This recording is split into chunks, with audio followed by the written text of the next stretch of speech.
Okay, so this is freaking crazy. This is my just posted these. You see, 35 minutes ago, I started this conversation with ChatGPT,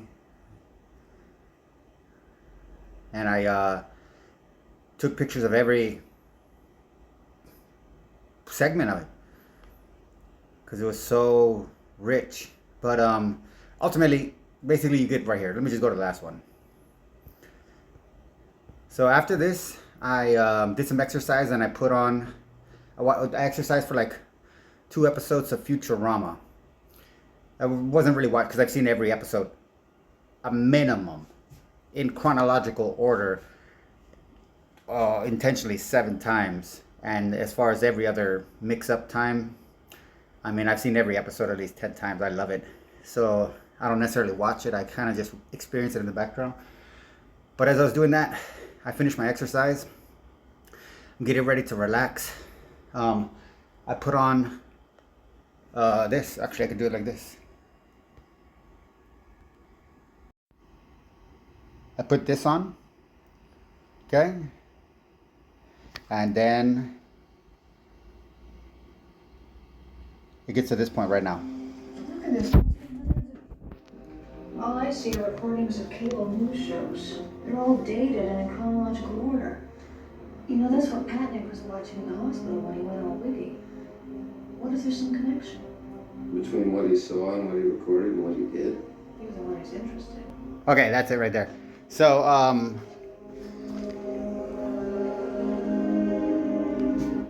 boy, yeah, see, I'm kicking right here in my made-up couch. I'm also butt naked, so I don't want to get below the waist. But, oh, let me go back to screensaver. I'm back. I'm on screensaver. So, where was I at? Oh, Facebook. All right, so, as you can see here, my last post, okay? Literally, want to do this was my last post, but I'm going to do the very last one. Okay, so this is the very last one. And so this was 36 minutes ago. This is 9 minutes into the episode. 8:59 is where I stopped it. Okay, so, and this line, uncompleted work is my masterpiece. It is exactly right, because completion belongs to control, openness belongs to consciousness, so leaving things unfinished is how you keep them alive. Thank you for, oh, my bad. One more. Maybe it's too far down. I guess it's this one, my bad. So it's the beginning of the last prompt. Was it? Oh, I could do it like this at least. A living lexicon. All right. This is myth in motion. All right. So I was wrong. Okay. So I was wrong about that too. So it's got to be over here to. I mean, this is all just a mesh in my mind. Triad. Okay. This is a perfect triad.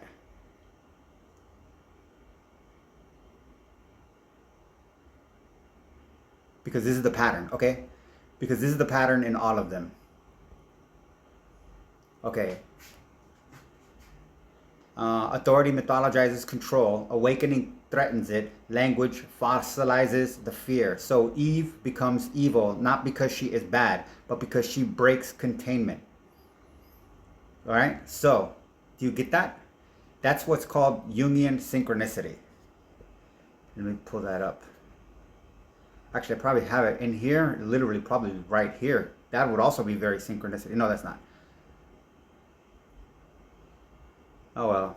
It would have been nice if it was right there at synchronicity. But it wasn't. But that's fine.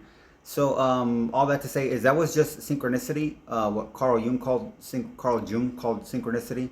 And that was things lining up. So that's a random X-Files episode. I have all 9 seasons. I opened up the file, scrolled through, and just literally, oh no, my bad. I was scrolling through, and then I was gonna randomly pick one, and then I saw an episode that caught my attention, and I looked at the number, and it was 321, and because of the name, and I was like, oh, well, if I'm gonna look at the numbers, I might as well go by the numbers. So I picked season 3, episode 23, because that makes 323, 32 and 23, which I like personally. Um, and it also has a 8 in there in multiple ways if you pay close of attention, which is infinity. So, and 3 times 3 is 3 times 23 is 69, which is you guys think of as Cancer, which is a crab, which to me is Mithra is 23. So 3 times 23 is 69. 69 is a Mithraic trinity of mind, body, and environment. So, anyways, whoop-de-yay.